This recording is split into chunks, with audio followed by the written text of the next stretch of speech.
Hello everybody, welcome back to the channel. So in today's video, we are going to be talking about the January transfer window. It has been clear, Joan Laporta wants to do some damage in this transfer window that we're in right now. Barcelona have many games to play, Hansi Flick does need some help, and so of course, a lot of these reports are starting to come up, and we do have the latest details in regards to what Barcelona is looking for, and most importantly, who Barcelona is looking for. We have just spoken about Marcus Rashford and how well he can fit into this team, right, providing depth, but Joan Laporta has other plans, and he's looking at other alternatives. It says here, according to Fernando Polo, that Barcelona's main goal is to sign a top-level forward who preferably plays on the left wing and can also score goals. Alexander Isak, Rafael Leao, and Luis Díaz are all top targets on the club's radar. However, all three clubs are currently competing for trophies, making a January transfer difficult. Rashford is considered a backup plan as the other forwards are preferred. While Barcelona recognizes his quality, they believe he hasn't performed at a high level recently, although they remember his strong performances in previous years. Barcelona have not made any moves yet because they are unsure on how much financial fair play space they have and how much they can spend in this transfer window. If they can generate enough financial fair play space through player sales, then they will aim high. Joan Laporta prefers to target top players and will push for major signings if the opportunity does arise. So keep in mind, right, with that being said, right now Barcelona is looking to let go of Ronald Araujo. They do not want a loan deal or a simple loan deal because they want to generate financial fair play. If Barcelona can loan out the player, for example, with a mandatory option to buy in about 4 to 5 months, Barcelona would benefit from that, or they can sell the player outright in this January transfer window. It's most likely going to be a sale of around 65 to 75 to maybe even 85 million euros for the center back. And because of that money that Barcelona could possibly make, that is what's going to allow for Barcelona to aim for certain players in this January transfer window. This is the reason why it said in the report, if they can generate enough financial fair play space through player sales, they will aim high. If Barcelona, for example, do not sell Araujo at a good price, or for example, we don't sell Araujo at all, and just overall Barcelona don't let go of any players, then of course Barcelona cannot sign anybody. We are in the 1-1 rule, and so if Joan Laporta can successfully sell a player for around 65, 75 million euros, for example, we can use that full amount on a player. And so now we bring in Alexander Isak and Rafael Leão, because right now I'm not going to be speaking about Luis Díaz. I believe that deserves a whole other different conversation, and mainly because he is coming from Liverpool, and I honestly believe that Luis Díaz is going to have more continuity with Liverpool because of how well Liverpool have been doing this season. But I do want to focus on Alexander Isak and Rafael Leão for this video. Let's speak about Isak first. He is a 25-year-old pure center forward. He also represents Sweden, which is the exact same country of Victor Gyökeres, who I believe Barcelona should for sure go for, but that is going to be for a whole other different video. Of course, he does represent Newcastle and has a contract with them until 2028, and currently, according to the transfer market, his release clause is 75 million euros. He moved from Dortmund to Real Sociedad back in 2019, so he spent 3 years there in the Spanish league. That is why we saw him go up against us between 2019, 2020, and 2021, and then he eventually moved to Newcastle. And as you can see here, in his past 5 seasons, his best level yet has been with Newcastle. He has really came up and solidified himself as one of the best center forwards in the Premier League. In his first season with Newcastle, he played 27 matches, scored 10 goals, and provided 2 assists. Not bad. But then came the following season, which is the 2023-2024 season, played 40 matches, scored 25 goals, and provided 2 assists. That's really, really good. And then right now, which is his best season yet in his career, he has played 22 matches, scored 15 goals, and provided 4 assists. So on average, he is having a goal contribution every 98 to 100 minutes. And that's really good for a center forward. Once again, he is one of the top strikers in the Premier League, and I would even say in the world. And I'm not going to lie, Sweden is a very lucky country right now because of who they have in their attacking options. With Victor Gyökeres and Alexander Isak, this team just has so much quality up top, and they're definitely looking up to a player like Ibrahimovic, which gives them the extra firepower and the motivation. So it's great to see. Going on to the specific details on this player, Isak is standing at 6'4", right? He's 6 feet and 4 inches tall. That is really, really tall for a center forward. He is a traditional target man with the agility and technical power that is often seen in more smaller number 9s, and his ability to dribble and maneuver with the ball is very similar to someone like Kevin Durant, I would say, who plays in the NBA. I know that sounds weird, but it's just the fact that you're able to be so tall yet be very effective and technical on the ball. It's really good. Isak has really established himself as one of the most efficient goal scorers in the Premier League by scoring 15 goals and providing 4 assists in 22 matches. As of now, I do believe that he is only behind Salah and Erling Haaland, and all of his goals so far came from inside the box, showing that he is a great poacher. So his playing style is is not like a pure, I would say, center forward where he's only inside the box. Sometimes we do see him drop deep to link up play, which allows him to exploit spaces in defenses. His spatial awareness and his positioning is also exceptional, making him a threat in multiple areas of the pitch. So I would say that in some way, he is described as a Terry Henry-esque,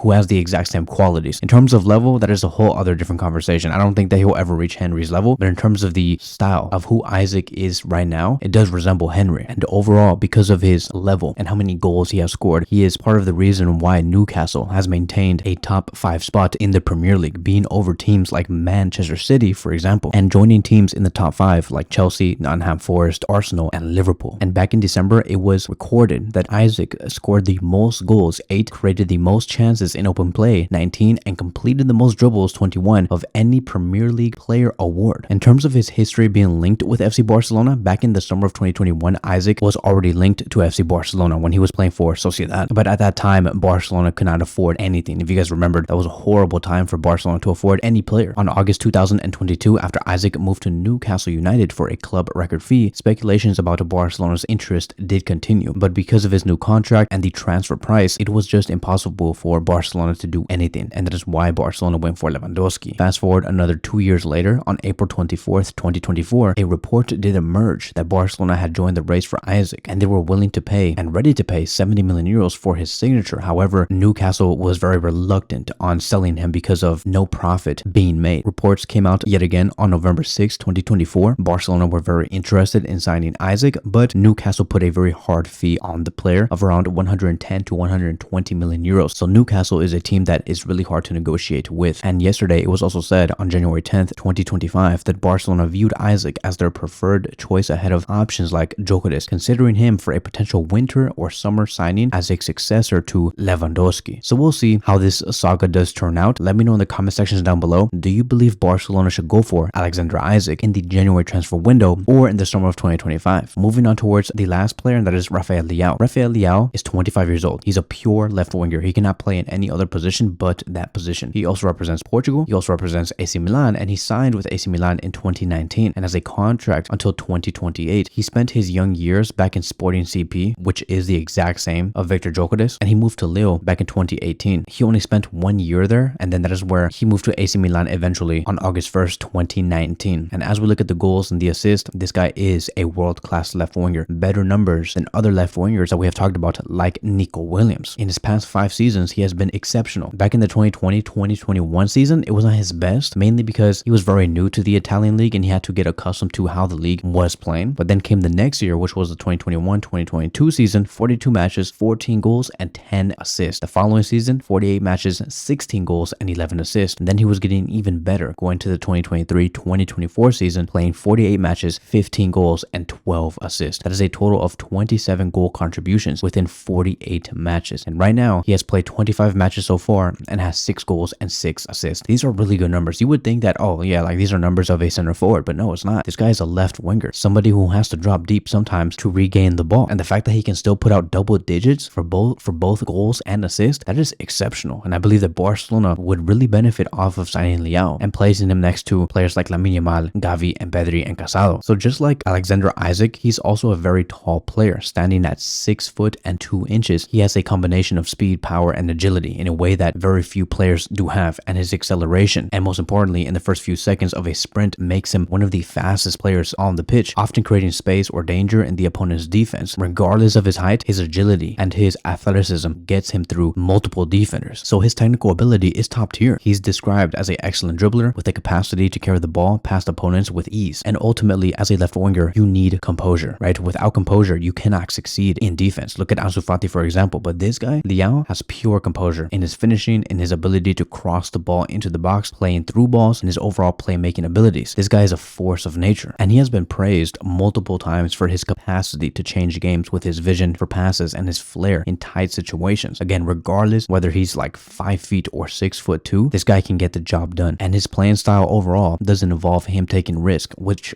does result in moments of magic. And it is the reason why everybody does say that he kind of does resemble Ronaldinho, and he is a big game player. Like for example, in the Supercopa final, where he was so pivotal in Milan's comeback, this guy really came in clutch. As for the history of Leao being linked with FC Barcelona, back on August 20th, 2024, it was reported that Barcelona were interested in Leao. And it was also reported that Deco, Barcelona's sporting director, had inquired about Leao through his agent Jorge Mendes. However, due to Barcelona's financial situation and Milan's high valuation of Leao, which was around 175 million euros, the operation was impossible at that time. Fast forward a month later, on September 14th, 2024, Barcelona's interest in Leao was described as a long-standing goal, but one that seemed impossible due to his contract with Milan until 2028 and the financial constraints Barcelona was facing. However, it was clear that Leao was on Barcelona's radar for future transfer windows. Then we heard on November 2nd, 2024, that Leao's situation at Milan did not improve and he could potentially move to FC Barcelona on loan, a scenario that would be very beneficial for Barcelona given their financial situation at that time. And with Jorge Mendes also being there, of course, things could work out. And I'm pretty sure that today, Jorge Mendes is looking for some solution to bring Leao to Barcelona, with Jorge Mendes having great connections with Joan Laporta. 2 days later, on November 4th, 2024, Barcelona was ready to launch a transfer campaign for Leao in 2025. This was fueled by the ongoing tensions between Leao and AC Milan's coach, opening a window for Barcelona to make a move. Fabrizio Romano also claimed a day later that there was no formal bids that have been made for Leao, indicating that there is complexities involved in any potential transfer. However, the interest of Leao wanting to go to Barcelona and Barcelona wanting Leao, it is real. That is why we heard on December 22nd, 2024, that Leao himself expressed interest in playing for Barcelona in 2025. As of now, we do not know if it's in January or in the summer, but it indicates that he wouldn't wait for an offer for Barcelona, even though negotiations with Milan would be difficult. Barcelona was said to have taken significant lead in the race for Leao's signature. And so let me know in the comment sections down below, do you want to see Rafael Leao join FC Barcelona? Do you believe he is the right fit? And if Barcelona have the financial capability to afford his transfer fee, which could be around 75 million euros, do you believe that we should use the Araujo transfer money for the player's services? Thank you guys so much for watching, and I will see you guys in the next one.